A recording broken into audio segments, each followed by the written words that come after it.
محبوب یزدا محبوب یزدا محبوب یزدا محبوب یزدا مولایا صلی وسلم دائما ابدا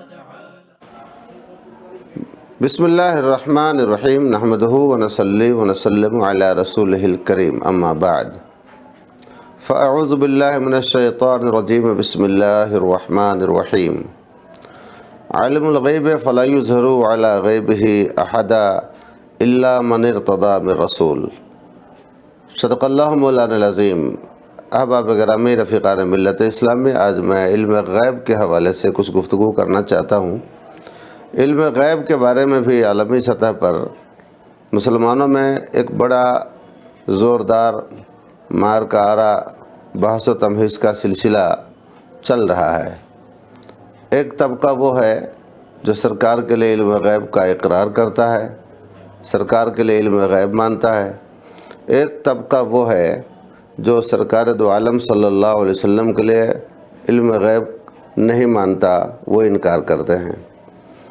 جہاں تک میں نے اس سلسلے میں غور کیا، فکر کیا، تو مجھے لگا کہ دونوں طرف سے کہیں نہ کہیں کچھ نہ کچھ کمی کمزوری ہے، افراط اور تفریط ہے۔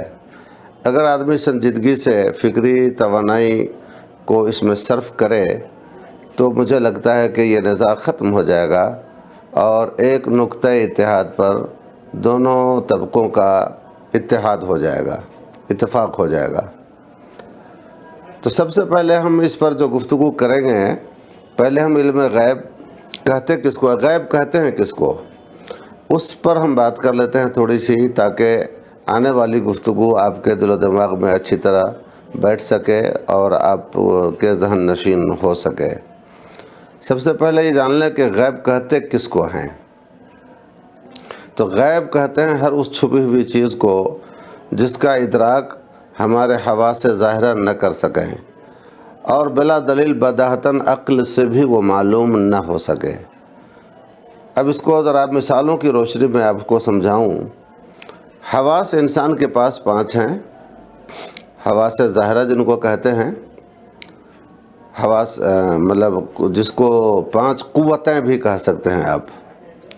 5 طرح کی طاقتیں ہر انسان کے اندر موجود ہیں جو ان 5 قوتوں کے ذریعے نہ جانی ہوئی چیز کو جانتا ہے۔ قوت باصرہ، دیکھنے کی قوت، قوت سامعہ، سننے کی قوت، قوت ذائقہ، چکھنے کی قوت، قوت شامہ، سونگھنے کی قوت، اور قوت لامسہ، چھونے کی قوت۔ یہ 5 قوتیں انسان کو، قوت باصرہ، سامعہ، لامسہ، ذائقہ، شامہ، یہ 5 قوتیں انسان کو ملی ہیں، جن 5 قوتوں سے 5 طرح کا علم یہ انسان حاصل کرتا ہے۔ اب یہ 5 قوتوں کی ذرا تفصیل سنیے۔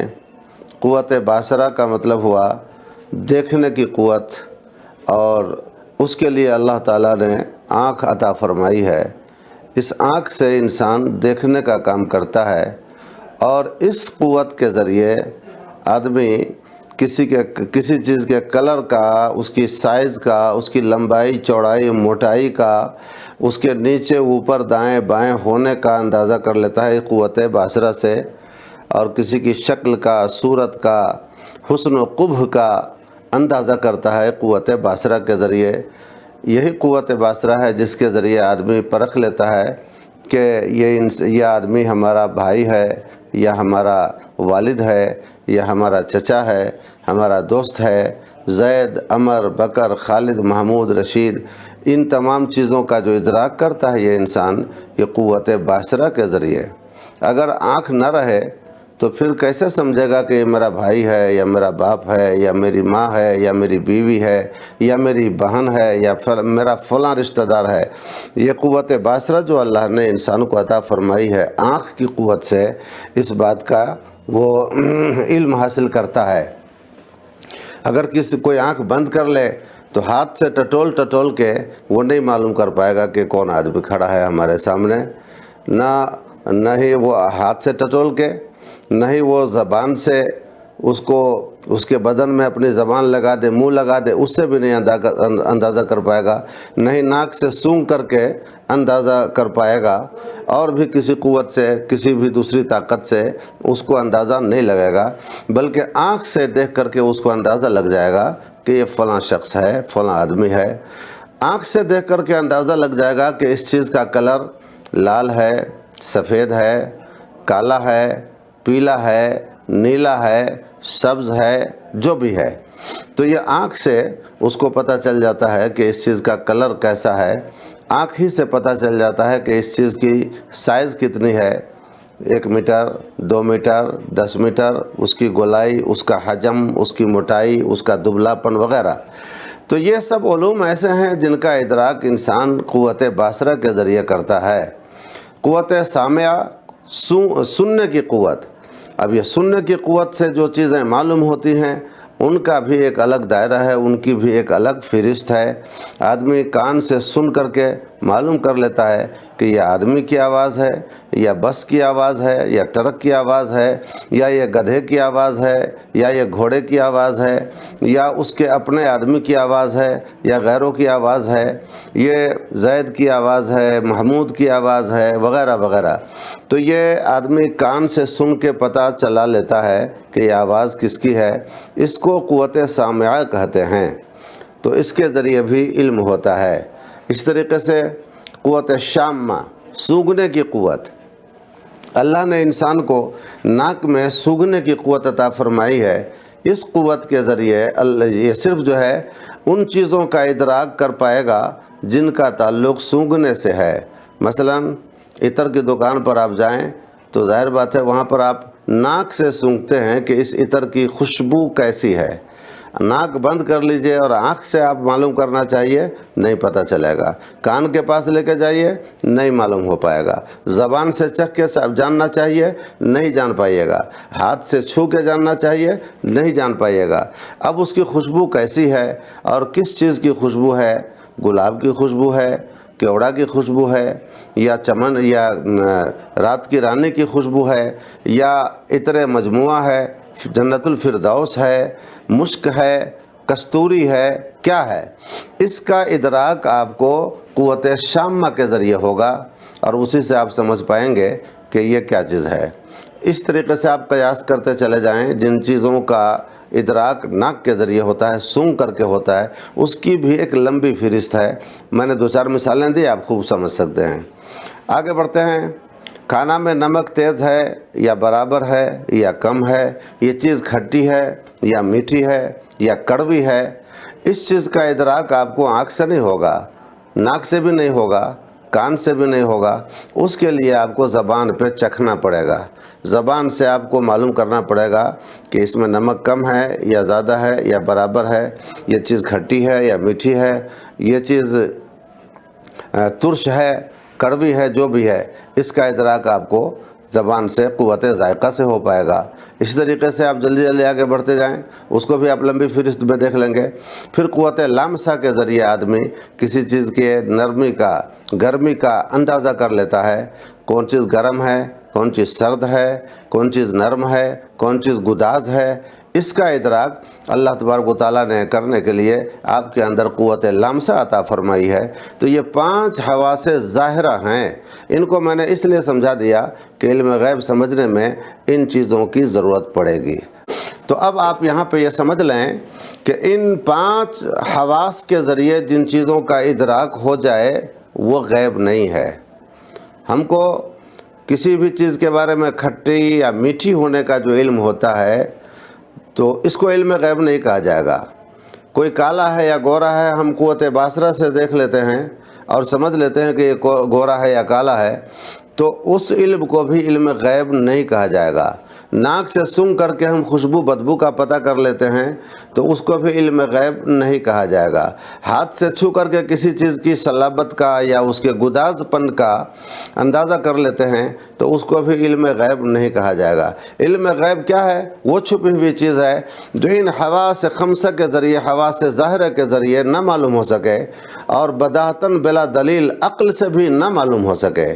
لہٰذا اب دلی کوئی نہ گیا ہے، کلکتہ کوئی نہ گیا ہو، بمبئی کوئی نہ گیا ہو، سعودی عرب نہ گیا ہو، مدینہ طیبہ نہ گیا ہو، لیکن اس کے باوجود بھی ہمیں پتہ ہے کہ مدینہ طیبہ ہے، مکہ المکرمہ ہے، مکہ اور بغداد ہے، دلی، بمبئی، کلکتہ ہے، نیپال کے شہروں کا نام لیجئے، تمام ہے۔ حالانکہ وہاں آپ نہیں گئے ہیں، پھر بھی آپ کو ان چیزوں کا، ان شہروں کا، ان مقدس مقامات کا علم ہے۔ اس کو بھی علم غیب نہیں کہا جائے گا، چونکہ آپ نے لوگوں سے سنا کان کے ذریعے اور پھر اس کان کے ذریعے آپ کو وہ علم حاصل ہو گیا، تو اس کو بھی علم غیب نہیں کہا جائے گا۔ تو علم غیب کیا ہے؟ جو حواس ظاہرہ سے نہ معلوم ہو سکے اور بلا دلیل بداہتاً عقل سے بھی نہ معلوم ہو سکے، اس کو علم غیب کہا جائے گا۔ مثلا یہ کہ قیامت کے قریب ایسا ایسا ہوگا، جیسا کہ اللہ کے نبی صلی اللہ علیہ وسلم نے بتایا۔ قرب قیامت کی علامتوں میں سے بہت ساری علامتیں آپ نے بتائی۔ ان تر الحفاة العراة العالة یتطاولون فی البنیان، تم دیکھو گے ننگے پاؤں چلنے والے، ننگے بدن والے، غریب مفلس قسم کے لوگ، بہت ہی زیادہ تنگ حال، تنگ دست، مفلوق الحال لوگوں کو دیکھو گے کہ وہ اونچے اونچے محلوں میں فخر کریں گے۔ ان تلد الامۃ ربتہا، یہ بھی دیکھو گے کہ باندیاں اپنے مالک کو جنیں گی۔ یہ سب نشانیاں جو آپ نے بتائی ہیں، تو ان چیزوں کا ادراک نہ ہمارے عقل سے ہو سکتا تھا، نہ ان حواس ظاہرہ سے ہو سکتا تھا۔ اللہ کے نبی صلی اللہ علیہ وسلم نے اس کو بتایا اور ہمیں معلوم ہوا۔ اب حضور علیہ السلام کو کیسے معلوم ہوا؟ تو یہی علم غیب ہے جو آقا کریم صلی اللہ تعالیٰ علیہ وسلم کو حاصل ہوا۔ تو علم غیب سمجھنے سے پہلے حواس ظاہرہ کو آپ اچھی طرح سمجھ لیں کہ ان چیزوں کے ذریعے جو علم ہوگا اس کو علم غیب نہیں کہا جائے گا، باقی کو علم کہا جائے گا، علم غیب کہا جائے گا۔ تو اب شہر بمبئی، کلکتہ، دلی اور مکہ، مدینہ، بغداد اور کوفہ، بصرہ، یمن، یہ سب موجود ہیں، گرچہ ہم وہاں نہیں گئے ہیں، لیکن ان چیزوں کا جو ہم کو، ان چیزوں کے موجود ہونے کا جو ہم کو علم ہے، اس کو علم غیب نہیں کہا جائے گا، چونکہ بہت سارے ذرائع ہیں جن کے ذریعے یہ چیزیں معلوم ہو گئی، ظاہری اسباب کے ذریعے ہم کو معلوم ہو گئی۔ اس سے ہٹ کر چھپی ہوئی چیزوں کا علم ہو جانا وہ علم غیب کہلاتا ہے۔ اس کے بارے میں بڑی مارکۃ الآراء بحث علماء کرام کرتے ہیں آپس میں۔ کچھ کہتے ہیں کہ علم غیب حضور علیہ السلام کو تھا، کچھ کہتے ہیں کہ حضور علیہ السلام کو علم غیب نہیں تھا۔ نہ کہنے والوں کی دلیل کیا ہوتی ہے؟ وہ کہتے ہیں کہ علم غیب چونکہ اللہ تعالیٰ کی صفت ہے، تو جو غیر خدا کے لیے وہ صفت مانے تو وہ شرک ہو جائے گا، اس طرح سے وہ سمجھا دیتے ہیں۔ غیب کی باتوں کو جاننا اللہ کی صفت ہے، تو وہی باتیں، وہی صفت اگر دوسروں کے لیے ثابت کر دیں گے تو یہ شرک فی الصفات ہو جائے گا، اللہ تعالیٰ کی صفت میں کسی کو شریک کرنا ہو جائے گا۔ اس لیے ہم رسول اللہ صلی اللہ علیہ وسلم کے لیے یا اللہ کے علاوہ کسی کے لیے علم غیب نہیں مانتے، یہ ان کی دلیلیں ہوتی ہیں۔ پھر قرآنی آیات بھی وہ پیش کرتے ہیں، مگر اس سلسلے میں اگر آپ سنجیدگی سے غور کر کے میری گفتگو کا ہر پہلو سماعت فرمائیں تو میں انشاءاللہ ایسی توضیح کر دوں کہ پھر اس میں جھگڑا نہ رہ جائے اور تمام گفتگو علم نشرہ ہو جائے اور اس میں جھگڑے کی کوئی راہ نہ رہ سکے، اختلاف کی کوئی راہ نہ رہ سکے۔ یاد رکھیں علم غیب دو طرح کا ہوتا ہے، علم غیب ذاتی، علم غیب عطائی۔ اگر آپ اس علم غیب ذاتی کو، علم غیب عطائی کو اچھی طرح سے ذہن میں رکھ لیں تو انشاءاللہ العزیز آپ کے ذہن سے اضطراب دور ہو جائے گا، خلجان دور ہو جائے گا، پریشانی دور ہو جائے گی، اور آپ سمجھ لیں گے کہ جو لوگ علم غیب کا دعویٰ کرتے ہیں وہ بھی اپنی جگہ صحیح ہیں، اور جو علم غیب کے انکاری ہیں تو ان کے انکار کو ایک خاص محمل پہ رکھ دیجئے گا تو اس کی بات بھی صحیح ہو جائے گی۔ مثلا علم غیب ذاتی اس میں تمام دنیا کے مسلمانوں کا اتفاق ہے، چاہے وہ کوئی مسلمان ہو، حنفی ہو، شافعی ہو، مالکی ہو، حنبلی ہو، تمام دنیا کے مسلمانوں کا اس بات پر اتفاق ہے کہ ذاتی علم غیب تو صرف خدا کے لیے خاص ہے۔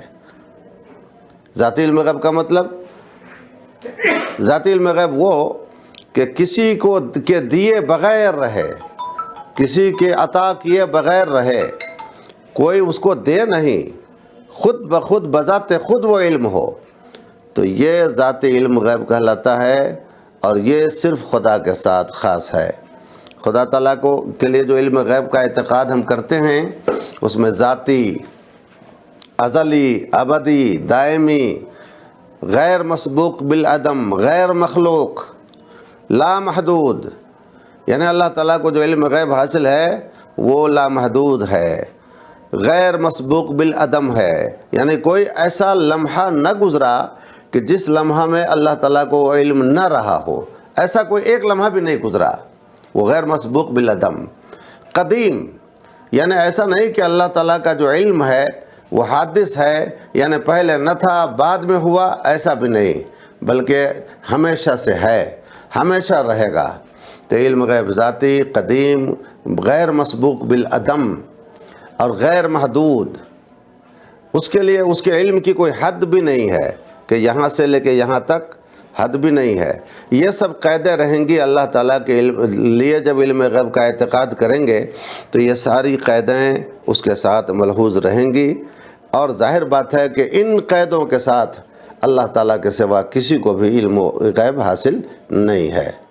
ہم یہاں پہ زیادہ نہ آیات قرآنیہ پڑھیں گے، چونکہ قرآنی آیات پڑھیں گے تو بہت ساری آیات ایسی مل جائیں گی جن میں علم غیب حضور علیہ السلام کے لیے ثابت ملے گا، بہت ساری قرآنی آیات ایسی ملیں گی کہ جن سے لگتا ہے کہ اللہ کے سوا کسی کو علم غیب نہیں ہے، تو ہم ان چیزوں کو ابھی ان آیات کو پڑھتے نہیں ہیں، بلکہ ہم دونوں قسم کی آیات کا محمل بتا دیتے ہیں۔ انشاءاللہ اس کو اگر آپ ذہن نشی کر لیں گے تو دونوں طرح کی آیات کا معنی، مطلب، مفہوم آپ کی سمجھ میں آ جائے گا، کوئی ٹکراؤ، کوئی تعارض، کوئی اختلاف نظر نہیں آئے گا۔ تو میں نے ابھی علم غیب ذاتی کے بارے میں بتایا۔ علم غیب ذاتی صرف اور صرف اللہ تبارک و تعالیٰ کے لیے ہے اور کسی کے لیے نہیں ہے۔ تو جن جن آیات کریمہ سے یا احادیث کریمہ سے یہ مفہوم نکلتا ہے کہ اللہ کے سوا کسی کو علم غیب نہیں، تو ان تمام مقامات پہ آپ اس بات کو نظر میں رکھیں کہ ان تمام آیات میں علم غیب سے مراد علم غیب ذاتی ہے، بات ختم ہو گئی۔ اور بہت ساری آیات اور احادیث کریمہ آپ کو ملیں گی بے شمار، سینکڑوں کی تعداد میں، کہ جن سے ثابت ہوتا ہے کہ اللہ کے حبیب صلی اللہ تعالیٰ علیہ وسلم کو بھی علم غیب تھا۔ تو جہاں جہاں ایسی آیات آپ کو ملیں یا اس طرح کی احادیث ملیں تو سمجھ جائیے کہ وہاں پر علم غیب سے مراد کون علم غیب ہے؟ وہ علم غیب جس کو عطائی آپ کہہ سکتے ہیں، عطائی کہہ سکتے ہیں، محدود کہہ سکتے ہیں، اور مسبوق بالعدم کہہ سکتے ہیں، حادث کہہ سکتے ہیں۔ سرکار کا، یعنی اللہ تعالیٰ کے علاوہ جن کو بھی علم غیب ہے، وہ قدیم نہیں، حادث ہے، وہ غیر مسبوق بالعدم نہیں بلکہ مسبوق بالعدم ہے۔ مسبوق بالعدم کا مطلب کہ پہلے نہیں تھا بعد میں ہوا۔ حادث ہے، حادث کا مطلب یہ ہوا کہ وہ نیا ہے، وہ ہمیشہ سے نہیں ہے۔ اور اسی طریقے سے محدود ہے، محدود کا مطلب کہ اس کی حد ہے، لامحدود نہیں ہے۔ تو ہمارا عقیدہ ہے کہ اللہ کے نبی صلی اللہ تعالیٰ علیہ وسلم کے لیے جو علم غیب کا عقیدہ ہم رکھتے ہیں وہ علم غیب محدود ہے، ابتدائے آفرینش سے لے کر تا قیامت جتنے بھی احوال ہیں، ہوئے، ہونے والے ہیں، ان کو اللہ کے نبی صلی اللہ تعالیٰ علیہ وسلم نے جانا، بلکہ بتا بھی دیا اجمالی طور پر۔ تو محدود ہوا، دو طرف حدیں ہو گئیں، یہاں سے یہاں تک، لیکن اللہ تعالیٰ کے علم کی کوئی حد نہیں۔ یہ نہیں کہہ سکتے ہیں کہ یہاں سے یہاں تک، یہ تک والا اور سے والا مسئلہ وہاں نہیں رہے گا۔ یہ تک اور سے والا مسئلہ جو رہے گا وہ صرف آقا کریم صلی اللہ علیہ وسلم کے لیے یا دیگر انبیاء مرسلین کے لیے، یہ تک اور سے والا یعنی یہاں سے یہاں تک محدود علم۔ یہ بھی بات ذہن میں رکھیں، کوئی ٹکراؤ، کوئی تعارض، کوئی اختلاف آپ کو نہیں نظر آئے گا، مطابقت ہوتی چلی جائے گی۔ اس کے بعد یہ بھی آپ ذہن میں رکھیں کہ حضور علیہ الصلاۃ والسلام کے لیے جو ہم علم غیب کا عقیدہ رکھتے ہیں، تو اس کا یہ مطلب نہیں کہ بیک وقت سارے علوم غیبیہ آپ کو عطا فرما دیے گئے، ایک ہی وقت میں سارے علوم غیبیہ آپ کو مل گئے، اس کا بھی ہمارا عقیدہ نہیں ہے، بلکہ جس طرح قرآن بتدریج نازل ہوتا رہا، ایسی ہی آقا کریم صلی اللہ تعالیٰ علیہ وسلم کو علم غیب بتدریج ملتا رہا۔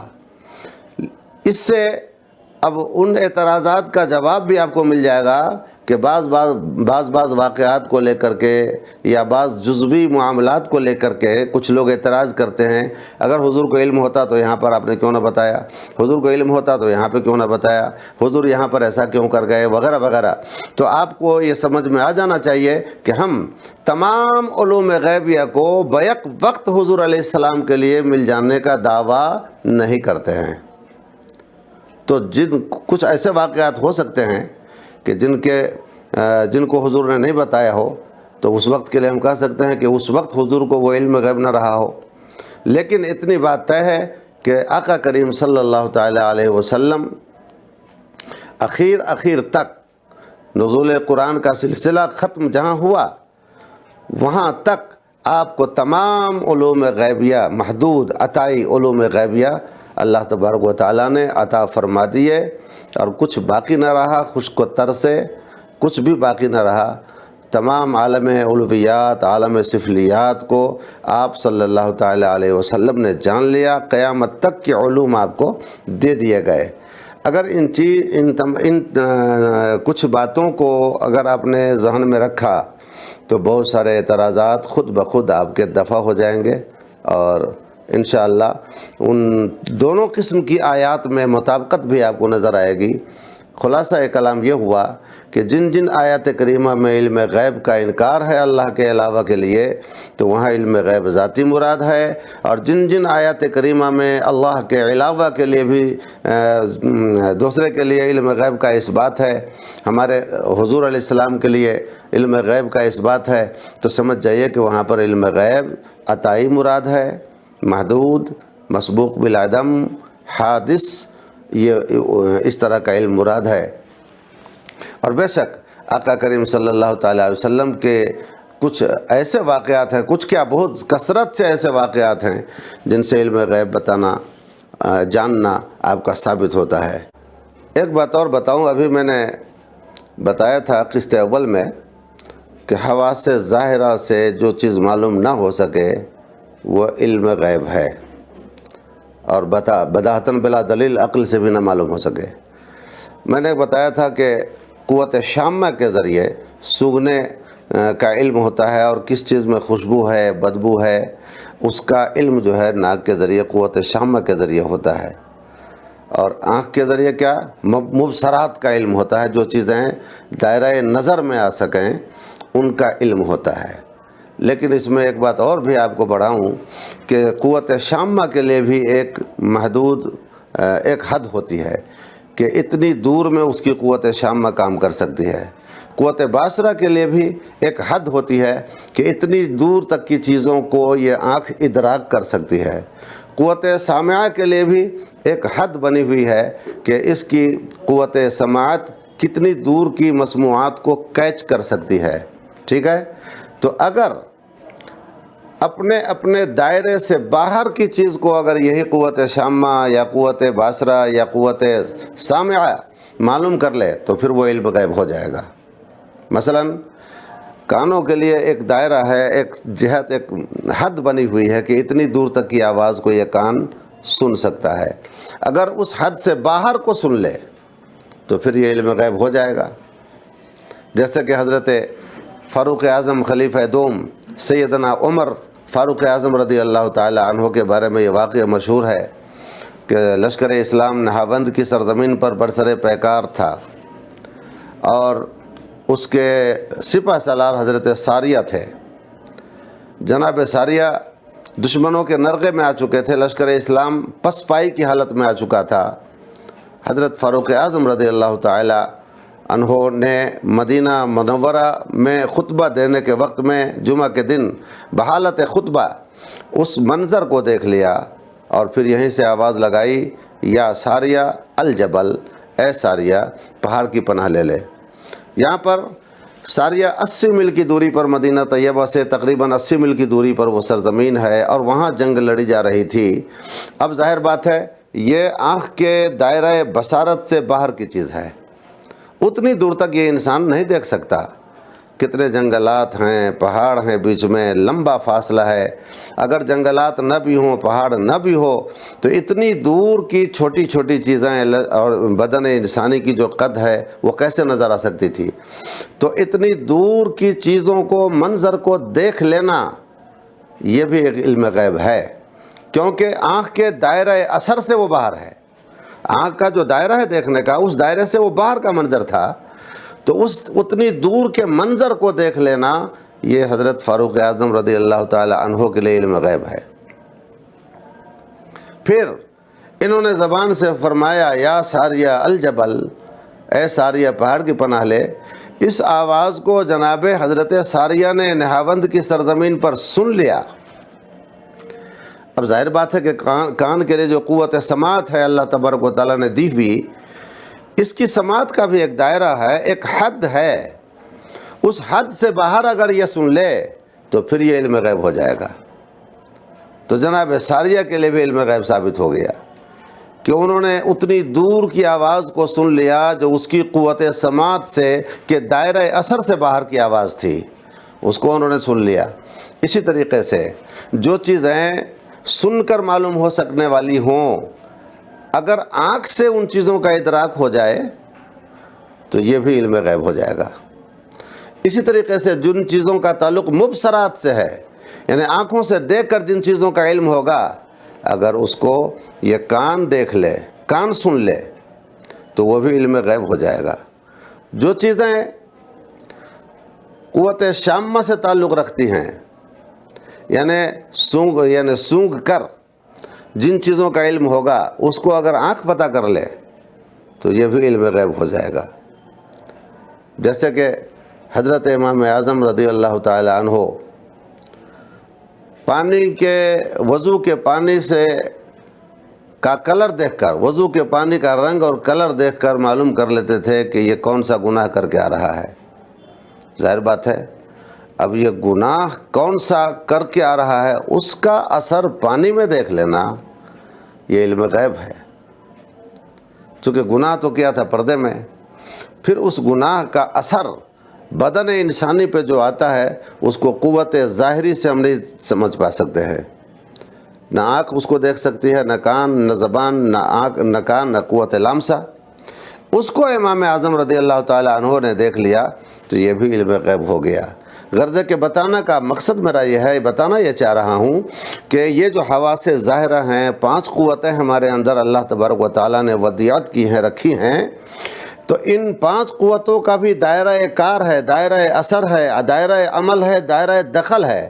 اگر اپنے دائرہ اثر کی چیزوں کو یہ معلوم کرے تو علم غیب نہیں ہے، اور اپنے دائرہ اثر سے باہر کی چیز کو معلوم کر لے تو پھر یہ علم غیب ہو جائے گا۔ تو اللہ کے نبی صلی اللہ علیہ وسلم کی زندگی کے واقعات پڑھیں آپ، بے شمار ایسے واقعات ملیں گے جو حواس ظاہرہ سے باہر کی چیزوں کا آپ نے ادراک کیا، آپ نے بتایا۔ تو اس لیے وہ تمام آیات کریمہ اور احادیث نبویہ جن سے علم غیب کا ثبوت ملتا ہے غیر خدا کے لیے، اور خصوصاً اللہ کے نبی صلی اللہ تعالی علیہ وسلم کے لیے، تو سمجھ جائیے کہ وہاں پر علم غیب سے مراد علم غیب عطائی ہے۔ اور جن جن آیات کریمہ میں انکار ہے غیر خدا سے علم غیب کا، تو وہاں سمجھ جائیے کہ وہاں مراد ہے ذاتی۔ اگر اس ذاتی اور عطائی کا فرق آپ ذہن میں رکھ لیں گے تو سارے اعتراضات خود بخود منہدم ہو جائیں گے، اختلاف کا تاج محل خود بس خود مسمار ہو جائے گا، اور پھر دونوں طرح کے نظریات رکھنے والے علماء کے درمیان اتفاق کے لیے ایک راہ بن جائے گی اور ایک نقطہ اتحاد بن جائے گا۔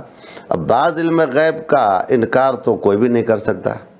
یہاں پر ایک نقطہ کی طرف اشارہ کروں میں، کچھ لوگ کہتے ہیں کہ اگر علم غیب حضور علیہ السلام کے لیے مان لیں گے تو پھر اللہ تعالیٰ کی صفت میں اشتراک ہو جائے گا، اور یہ اس کو شرک فی صفت کا وہ درجہ دے دیتے ہیں۔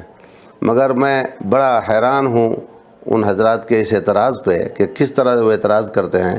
اللہ تبارک و تعالیٰ کی صفت سمیعون بھی ہے، سننے والا، علیمن بھی ہے، جاننے والا، تو کیا یہ سمیعون علیمن یہ دو صفتیں غیر خدا کے لیے استعمال نہیں ہوئی ہیں؟ یقیناً ہوئی ہے۔ آپ سورہ اسراء میں آپ دیکھیں جہاں معراج کا تذکرہ ہے، اس میں آیا ہے سبحان الذی اسریٰ بعبدہ لیلا من المسجد الحرام الی المسجد الاقصی الذی بارکنا حولہ لنریہ من آیاتنا انہ هو السمیع العلیم۔ انہ هو السمیع العلیم، بے شک وہ سننے والے جاننے والے ہیں۔ یہاں پر سمیع سے مراد اکثر مفسرین کرام نے آقا کریم صلی اللہ تعالیٰ علیہ وسلم کو لیا ہے، علیم سے مراد بھی آقا کریم صلی اللہ علیہ وسلم کو لیا ہے، کیونکہ اللہ تعالیٰ فرماتا ہے تاکہ ہم ان کو دکھائیں اپنی نشانیاں، تو اپنی نشانیاں دکھانے کے لیے ضروری ہے کہ جن کو وہ نشانیاں بتائی جائیں اور دکھائی جائیں وہ سنتا بھی ہو اور دیکھتا بھی ہو۔ اس لیے حضور علیہ السلام کے لیے سمیع و بصیر کا لفظ آیا کہ وہ سنتے ہیں اور وہ دیکھتے ہیں۔ تو یہی صفت تو اللہ کے نبی صلی اللہ علیہ وسلم کے لیے خود اللہ تعالیٰ نے ظاہر فرما دیا، تو کیا اللہ تعالیٰ کو بھی یہ کہیں گے مشرک کہ اپنی صفت میں اپنے نبی کو شریک کر لیا؟ بری عقل و دانش ببایت گریست، ایسی عقل و دانش مندی پر تو رونا چاہیے۔ ایسا نہیں ہے، بلکہ اس کی مزید انشاءاللہ توضیح میں بعد میں کرتا ہوں۔ تو وہ میں بتا رہا تھا کہ کچھ لوگ یہ اضطراب ظاہر کرتے ہیں، خلجان ظاہر کرتے ہیں کہ اللہ تعالیٰ کے لیے جو صفتیں ہیں وہی صفتیں نبی کے لیے مان لیں گے تو شرک فی صفات ہو جائے گا۔ تو ان کو سمجھنا چاہیے کہ کسی بھی صفت میں اللہ تبارک و تعالیٰ کے شریک غیر خدا خود بلکہ خاتم المرسلین صلی اللہ تعالیٰ علیہ وسلم نہیں ہے، چونکہ اللہ تبارک و تعالیٰ کے لیے وہی صفتیں بدرجہ تمام و کمال ثابت ہوتی ہیں، لامحدود، ذاتی، غیر مسبوق بالعدم۔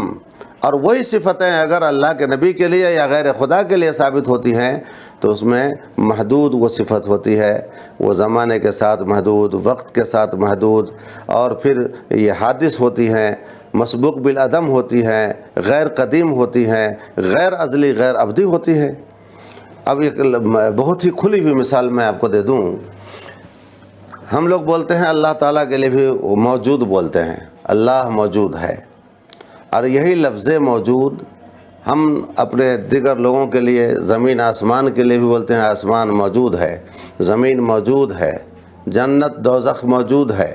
اب یہی لفظ موجود اللہ کے لیے بھی بولے، یہی لفظ موجود آسمان، زمین، چاند، سورج، ستارے اور یہ انسان، تمام مخلوقات جو پیدا کیے جا چکے ہیں سب کے لیے ہم بولتے ہیں موجود ہے۔ اب یہی لفظ موجود وہاں بھی بولا گیا، یہی لفظ موجود یہاں بھی بولا گیا۔ اب کوئی کہے گا کہ آپ موجود بول رہے ہیں، غیر خدا کو تو شرک کر رہے ہیں، اللہ بھی موجود، غیر اللہ بھی موجود، یہ شرک ہو گیا۔ کیا ایسا قول کوئی کرتا ہے؟ اور اگر کوئی ایسا قول کرے تو اس کو پاگل ہی تو کہیے گا۔ تو یہاں پہ کیا جواب دیں گے؟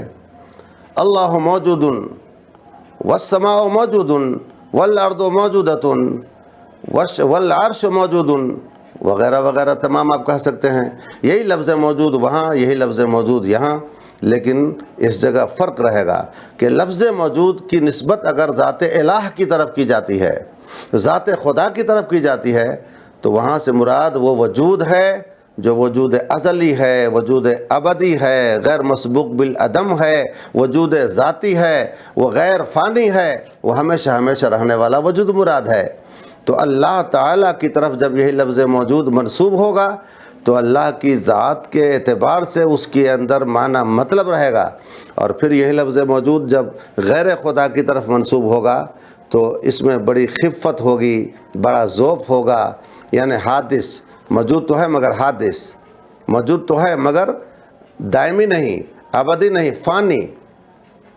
کل من علیہا فان، جو کچھ بھی زمین پر ہے سب فنا ہونے والا ہے۔ تو چاند سورج بھی موجود ہے مگر وہ فنا ہونے والا ہے، وہ مسبوق بالعدم ہے، پہلے نہ تھا بعد میں ہوا۔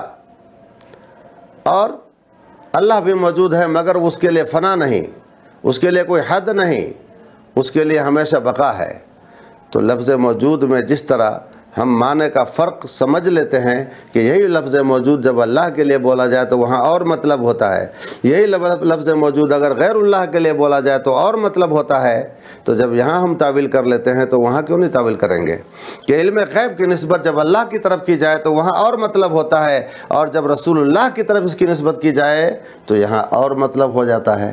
یہ سمجھنے کا فرق ہے۔ اگر آدمی سنجیدگی سے اور ذہنی فکری توانائی کو بروئے کار لاتے ہوئے اس میں غور کرے، اس کی گہرائی میں اترے گا تو کوئی جھگڑا نہیں، کوئی اختلاف نہیں، کوئی انتشار نہیں۔ بے شک اللہ تبارک و تعالیٰ نے اپنے محبوب سرور عالم سید عالم صلی اللہ علیہ وسلم کو علم غیب عطا فرمایا ہے، اتنا کہ قیامت تک کے احوال کیفیات کو اللہ تعالیٰ نے آپ کو بتا دیا ہے۔ تو علم غیب یقیناً حضور علیہ السلام کے لیے ہے۔ تو اس طریقے سے میں یہ بتا رہا تھا کہ ایک حس کے لیے جو چیز غیب ہے وہی چیز دوسرے حس کے لیے غیب نہیں رہے گا۔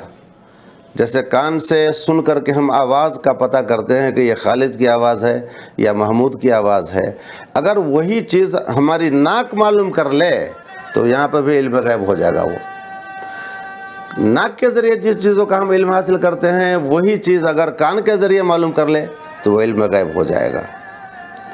دوستان محترم، تو یہ علم غیب کی جو گفتگو ہے اتنی طویل ہے اور اس قدر اس کے طویل الذیل جزئیات و مباحث ہیں کہ آدمی اس میں پریشان ہو جاتا ہے، لیکن اجمالی طور پر موٹے موٹے انداز میں جو میں نے ابھی آپ کو بتا دیا، اگر ان چیزوں کو ذہن میں رکھیں گے تو خود بخود آپ کے اعتراضات بھی دفع ہو جائیں گے، اور ماننا پڑے گا کہ یقیناً اللہ تبارک و تعالیٰ نے اپنے محبوب سرور عالم سید عالم صلی اللہ علیہ وسلم کو علم غیب عطا فرمایا ہے، اور آپ کا علم غیب عطائی ہے، اور اس علم غیب عطائی ماننے سے حضور علیہ السلام کے لیے کوئی شرک نہیں نظر آتا ہے، کوئی شرک لازم نہیں آتا ہے۔ اللہ تعالیٰ کا علم غیب وہ ذاتی ہے، ہمارے نبی کریم صلی اللہ علیہ وسلم کے لیے علم غیب وہ عطائی ہے۔ اب ہم کچھ آیات پیش کرتے ہیں اور آیات کی تفسیریں پیش کرنا چاہتے ہیں جن سے ثابت ہوتا ہے کہ حضور علیہ السلام کے لیے یقیناً علم غیب تھا۔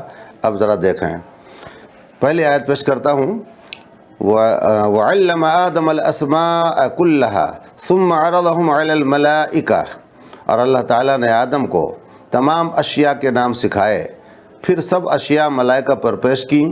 تفسیر مدارک میں اسی آیت کے تحت ہے وَمَعْنَى تَعْلِيمِهِ أَسْمَاءَ الْمُسَمِّيَاتِ أَنَّهُ تَعَالَى أَرَاهُ الْأَجْنَاسَ الَّتِي خَلَقَهَا وَعَلَّمَهُ أَنَّ هَذَا اسْمُهُ فَرَسٌ وَهَذَا اسْمُهُ كَذَا۔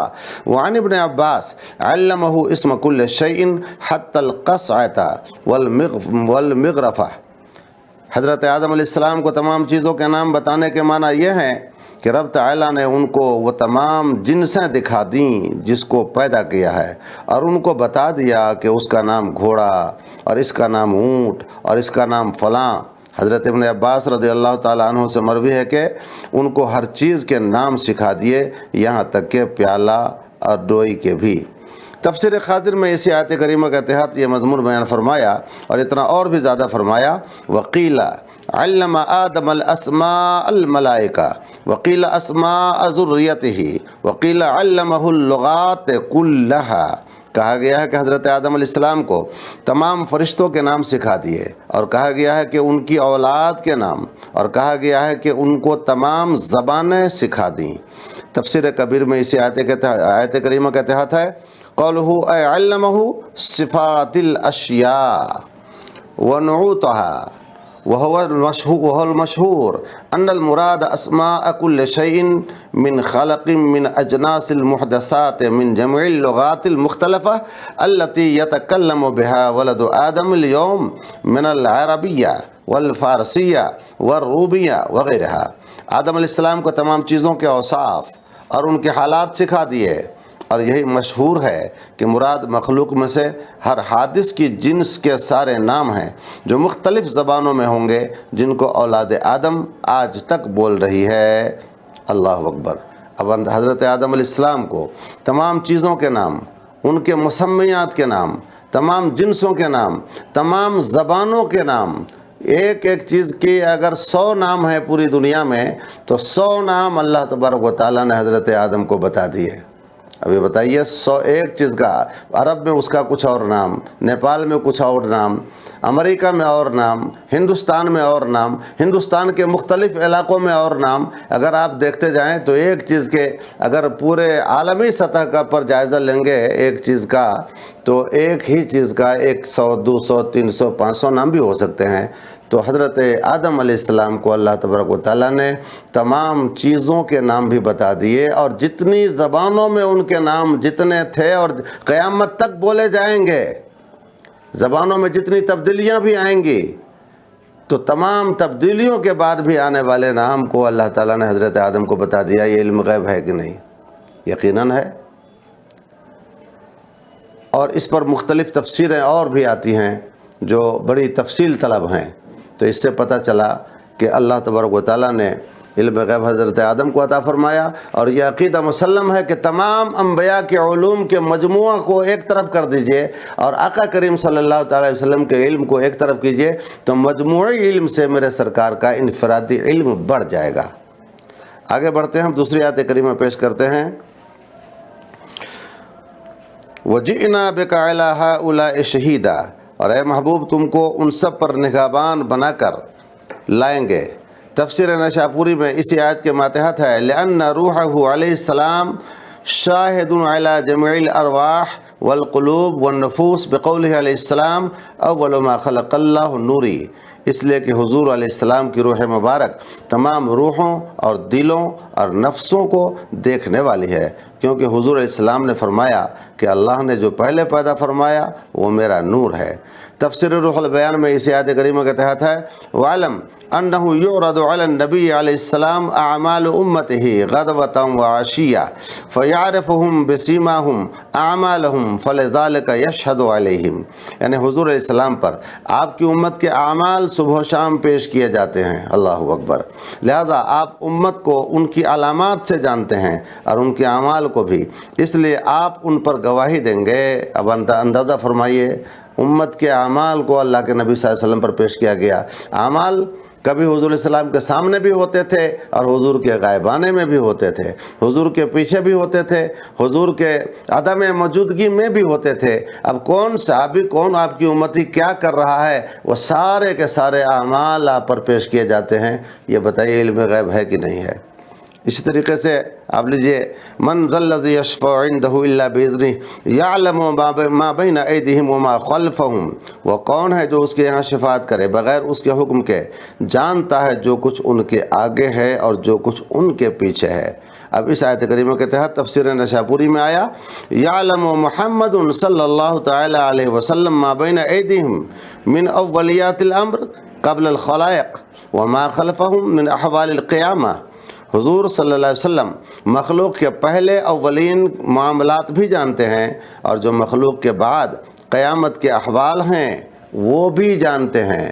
اب اتنی صریح وضاحت، اتنی صریح الدلالت تفسیر کے باوجود بھی کیا اعتراض کا محل رہ جاتا ہے، اور کیوں نہیں یقین آئے گا؟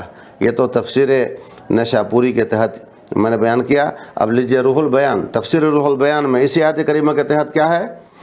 یعلم محمد علیہ السلام ما بین ایدیہم من الامور الاولیات قبل الخلائق وما خلفہم من احوال القیامہ وفزع الخلق وغضب الرب، حضور صلی اللہ تعالی وسلم مخلوق کے پہلے کے حالات جانتے ہیں، اللہ تعالیٰ کے مخلوق کو پیدا کرنے کے پہلے کے واقعات اور ان کے پیچھے کے حالات بھی جانتے ہیں، قیامت کے احوال، مخلوق کی گھبراہٹ اور رب تعالیٰ کا غضب وغیرہ۔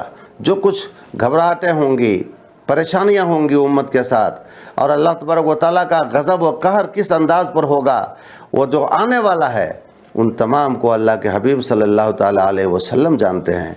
اس آیت اور تفاسیر سے معلوم ہوا کہ آیت الکرسی میں من ذا الذی سے لے کر الا بما شاء تک 3 صفات حضور علیہ السلام کے بیان ہوئے، باقی اول و آخر میں صفات الہیہ ہیں۔ اس میں بیان فرمایا گیا ہے کہ اللہ خدا تعالیٰ کے پاس کوئی پیغمبر کوئی بغیر اجازت کسی کی شفاعت نہیں کر سکتا، اور جن کو شفاعت کی اجازت ہے وہ حضور علیہ السلام ہیں، اور شفیع کے لیے ضروری ہے کہ گناہ گاروں کے انجام اور ان کے حالات سے واقف ہو تاکہ نااہل کی شفاعت نہ ہو جائے اور مستحق شفاعت اس سے محروم نہ رہ جائیں۔ جیسے طبیب کے لیے ضروری ہے کہ قابل علاج اور لا علاج مریضوں کو جانے تو فرمایا گیا یعلم ما بین ایدیہم، اور جس کو ہم نے شفیع بنایا ہے اس کو تمام کا علم بھی دیا ہے، کیوں شفاعت کبریٰ، کیونکہ شفاعت کبریٰ کے لیے علم غیب لازم ہے۔ اس کو ذرا سا میں اپنی زبان میں واضح کروں۔ اللہ تعالیٰ نے حضور علیہ السلام کو شفاعت کا اختیار دیا ہے، تو حضور علیہ السلام کو اتنا جاننا ضروری ہے کہ کون قابل شفاعت ہے اور کون قابل شفاعت نہیں ہے، اتنا بھی جاننا ضروری ہے۔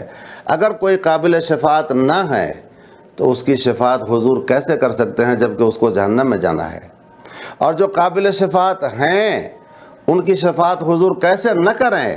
اگر نہ کریں گے تو جو مستحق شفاعت ہیں وہ شفاعت سے محروم ہو جائیں گے۔ تو گویا کہ حضور علیہ السلام کو شفاعت کا اختیار دینا اس بات کی دلیل ہے کہ حضور علیہ السلام کو یہ بھی پتہ تھا اور پتہ ہے کہ کون شفاعت کے قابل ہے، مستحق ہے، اور کون شفاعت کے مستحق نہیں ہے۔ کیا ہی بہترین بات کہی سرکار اعلیٰ حضرت نے، کیا ہی ذوق افزا شفاعت ہے تمہاری واہ واہ، قرض لیتی ہے گناہ پرہیزگاری واہ واہ۔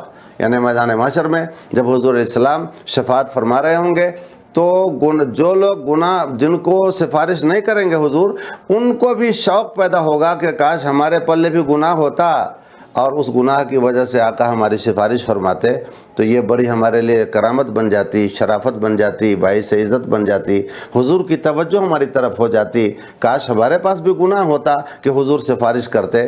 تو اب اس میں کیا کریں گے؟ کچھ لوگوں سے گناہ وہ قرض لے لیں گے، گناہ قرض لے لیں گے تاکہ اس گناہ کی وجہ سے آقا کریم صلی اللہ علیہ وسلم ہماری سفارش فرمائیں۔ اسی کو بہت ہی خوبصورت انداز میں امام اہل سنت نے کہا، کیا ہی ذوق افزا شفاعت ہے تمہاری واہ واہ، قرض لیتی ہے گناہ پرہیزگاری واہ واہ۔ کا شہکار محمد، ہم اجمالی کیا جائیں تفصیل